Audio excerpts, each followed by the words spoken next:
Hello and welcome to Econoday Unplugged. And since it's Tuesday, the 5th of February 2019, a happy Chinese New Year to one and all. I'm Jeremy Hawkins here in London. Now, people born under the sign of the Earth Pig apparently have a strong sense of timekeeping. And while I don't know if he is a pig or not, with me, as always, the man who's never late for his numbers, our US expert, Mark Pender. So a happy New Year and oink oink to you, Mark. Happy oink oink to you too, Jeremy. Okay, so then what do we got this week? Well, stateside of the data have started to flow again, well, at least for the time being. Employment's still looking strong, but has the Fed gone dovish? While in my part of the world, what does a new recession in Italy mean for the rest of the Eurozone? And we have some central bank meetings this week too. Anyway, let's start with you, Mark. So, was Friday's employment report as strong as first appearances suggest? And if so, what on the earth is going on with the Fed? It's very strong, but it's not inflationary. And we have the same, you have to define this now in economic terms, some kind of a secular, gigantic, generational shift in the way that economic forces are playing out. And right now, for still mysterious reasons, it's not creating a very, very strong demand for labor, is not creating a significantly accelerating wage pressures. So that's giving the Fed a chance now to step back. Now, ostensibly, this was this is a major shift. They've changed their guidance to the Fed. This doesn't always happen. This is a formal, significant shift, and really, it's the fault of on your side of the pond, Jeremy. It's blame the Europeans, or the Pacific too, I guess, a little bit, of course, with China. But it's global slowing is the risk right now, and so that's what the Fed has now kind of formally is looking at very specifically. But I thought the Fed had a sort of reputation of looking domestically, and the rest of the world kind of does its own thing. But so long as the Fed sets policy for the US and it works, job done. It's the shifting mysteries of Fed speak. They can move their nuances, and even more than nuances, just out. It's within this bureaucratic lingo. When they really need to, they can step back and just say employment and inflation is all we look at, which is apparently what Jerome Powell and told Donald Trump last night at dinner. Mm-hmm. So you can. So those are the two official pillars of policy. The third being financial market stability, which they can drag in and out at when they need to. And now it's global economic behavior. So it's really, it's an ever-changing, ever-moving, and they can do pretty much what they want. You really can't tell them that what you're doing is contrary to your policy or the tradition of your statements and things like that. So, and it's always presented in such an incremental, marginal, fractional change that they try not to get anyone's alarms going. But at the same time, there was a gradual movement away from rate hikes. We saw that at the December FOMC. At that time, it didn't satisfy the markets. They just said they were going to have two rate hikes. At the same time they raised rates in December, they cut their outlook for this year down to 2 rates from 3 rates. Now, they didn't talk about how many rate hikes they're going to have this year. And it still could be 2 if the incoming data perk up a little bit. And they very well might perk up. We had some solid reports, that not only the employment report, but also this morning we had a very solid services reports, a little bit slower, but still a very, very sustainable, strong rate of growth. And, people are hiring, and the outlook for the first quarter is pretty good. But I do have to say there was one kind of an alarm that is going off here is that January auto sales slowed very sharply. And that could be a warning of consumer spending trouble for the first quarter, but we're still trying to get consumer spending data for the fourth quarter. We still don't know how retail sales went in December. Now, let me shift it over to you. Now, you guys are out in Europe. You are getting December retail sales reports. Is that right? We are, that's right. And we had, well, I suppose what you got to say is some extremely disappointing retail sales coming out of Europe. We saw, basically a collapse in December retail sales. And these are volume terms, of course. We're not talking about, cash measurements here. This is the actual, the number of units being sold.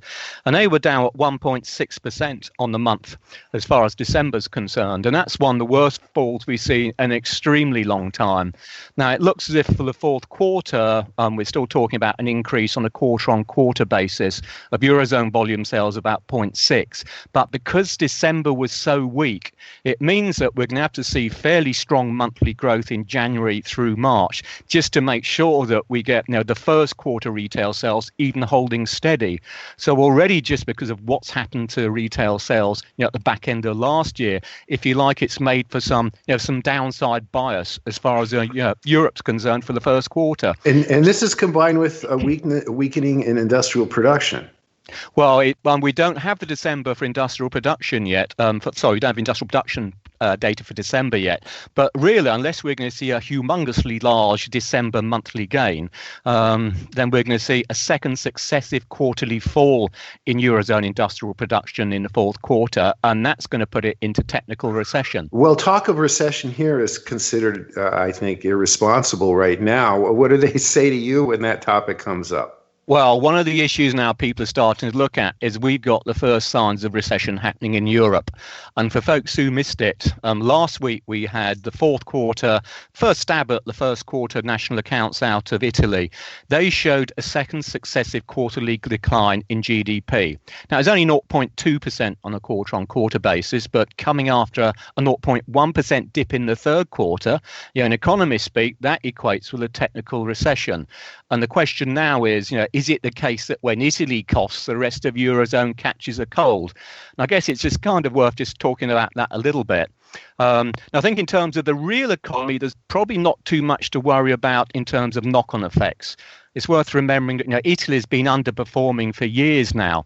In fact, a measure of just how poorly it has been of growing, if you look at the current level, the latest level of gross domestic product in Italy, it's still over 5% below where it was at its peak level before the Great Recession. Now, if you look at the rest of the Eurozone, Germany's up over, 12.5%, France is up 9%, even Spain, which is one of the slow growers during the initial turnaround from recession, that's up almost 5%. Are these inflation adjusted percent changed? Yeah, these are all real growth numbers. And in Italy, it's significantly smaller than Germany, smaller than France. How does it compare in size to the UK? Well, it's smaller than the UK as well. If we look at in terms of its importance in the Eurozone, Germany stacks up as about 30% of the Eurozone at the moment. France is around about 20%, and Italy is about 15%. So clearly, it's a big enough proportion that you can't afford to ignore it. But it's not so big that, as in the case of something like Germany, that where it goes, it's going to tend to drag the Eurozone with it. And where's Italy slowing? Is it in consumer, industry, housing, jobs? Well, the trouble in Italy, it never really got growing. We did start to see a pickup in investment a long time ago, but domestic demand out there, and particularly the household sector, because we have such high levels of unemployment, it's hardly been growing for a long time now, and retailers have been squeezed for several years simply because of the fact that consumption's been so weak. Uh-huh. But from the investor viewpoint, I think the big worry, and this isn't something new, we've talked about it in previous podcasts, is what happens from the financial sector, because that's where the contagion risks lie. Now, bear in mind that we're already talking at the moment about a new Italian government which has been breaking EU fiscal rules because it wants to go out, spend more, reduce taxes to get the economy growing again. So now we've got this recession in Italy, presumably they're going to feel even more obliged to do that. Now, public borrowing in Italy is about, 1.5 trillion euros. It is absolutely huge. And the government needs to sell more than 400 billion euros worth of bonds a year just to keep, the show on the road, if you like. Now, that starts raising then issues about, will they be able to fund themselves?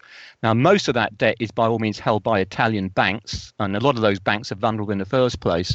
But there's also significant exposure for the German banks, and in particular French banks. And they've got some retail units on the floor in Italy as well. So I wouldn't overplay it at the moment, but I think investors need to be aware that, as we've seen in previous times, when Italy does start to get at least some kind of financial cough, then the rest of the Eurozone can also get some kind of a hit anyway in terms of its health too. So it is something I think which needs we really need to keep an eye on. Are large holders of Italian debt trying to liquidate their holdings? Well, I wouldn't go that far yet. I mean, as we speak, Italian BTP yields are rising. I was just looking, if we compare to where we are now with a week ago, then BTP yields are up about 12 basis points, something like that. Compared with, if you like, the obvious countries at risk, the likes of Spain and Greece, well, those yields are actually still a little bit lower now than they were a week ago. So we haven't seen big contagion effects. We have seen some indications of disinvestment out of Italy, but don't forget that when we had some big problems over the budget deficit at the back end of last year, we had Italian BTP yields going well above 3% mark. So it's early days yet, but something to keep an eye on, I think. And now let's move to the the geopolitical economics. Is there a political risk in Italy? The move to the right, has that eased? And the other side of question, if it hasn't eased, or if the European economy begins to flatten out, what does that say for the general movement to the political right in Europe as a whole? Well, certainly, and this is going to be a good test case, I think, because we had, as people may remember, a right royal punch-up between the Italian government and the EU Commission over what Italy wanted to do with its 2019 budget deficit. We had a big fracas at the back end of last year. Now, they came out with some kind of sort of semi-fudge compromise, which still left really the deficit too big. But the danger is that, as we've seen in Italy now, that there has been a shift to the right. There's certainly been a shift in terms of the anti-establishment grouping, which at the end of the day will probably simply want to come out and start reflating policy again to make sure that what is currently a very mild recession at the moment doesn't turn into a major recession. If that were to happen, of course, we've got these European elections that we talked about coming up in May, and we could see a shift moving in that direction then as well. And that really does start posing a major problem for Eurozone financial markets, but particularly the euro. Another problem, I guess this is my last question for you, is Brexit, of course. And I saw a Merkel coming out yesterday, which seemed to say that a compromise over the Irish border could be reached. Is that a significant thing? Are there any expectations forming for what we what we can expect?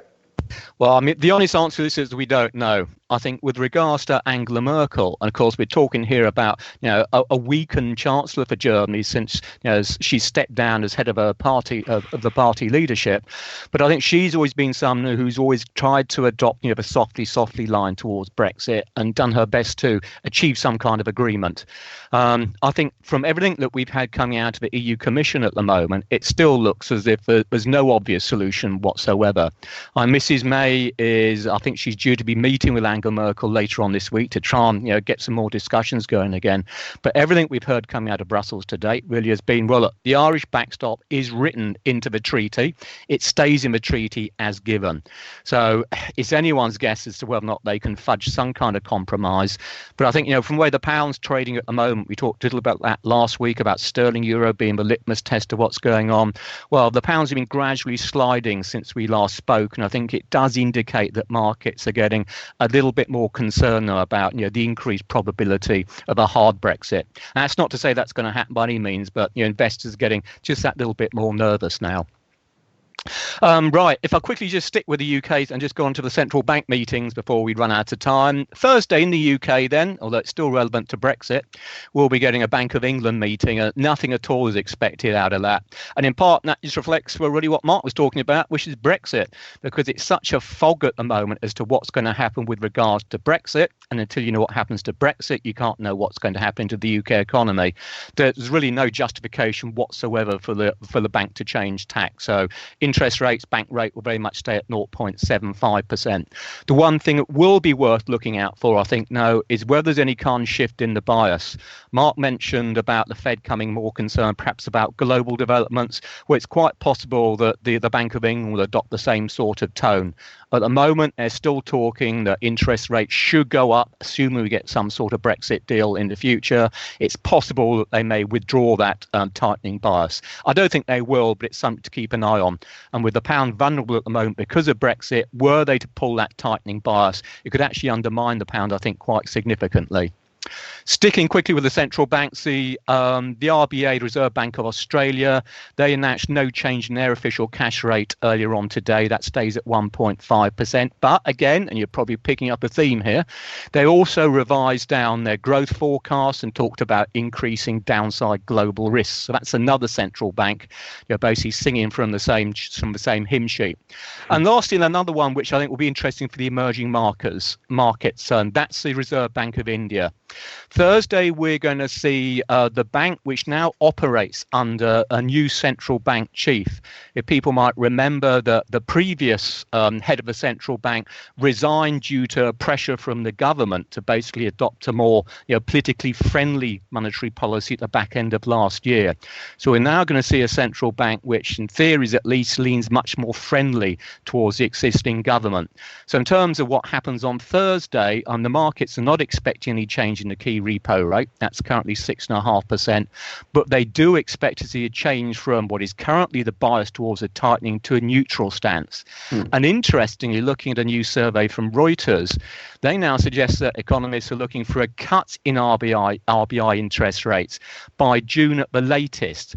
And that compares with expectations for a tightening next quarter at the back end of last year. Jeremy, this has a feel? I mean, the IMF came out a couple of weeks back and it marginally shaved their global GDP expectations. So the tone of what we're talking about seems like they could have done more of a substantial scaling back.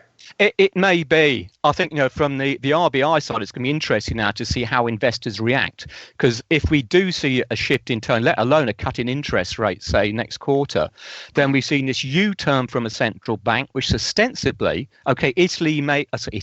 India may not be looking quite as strong as it was previously, but it's still in pretty good shape.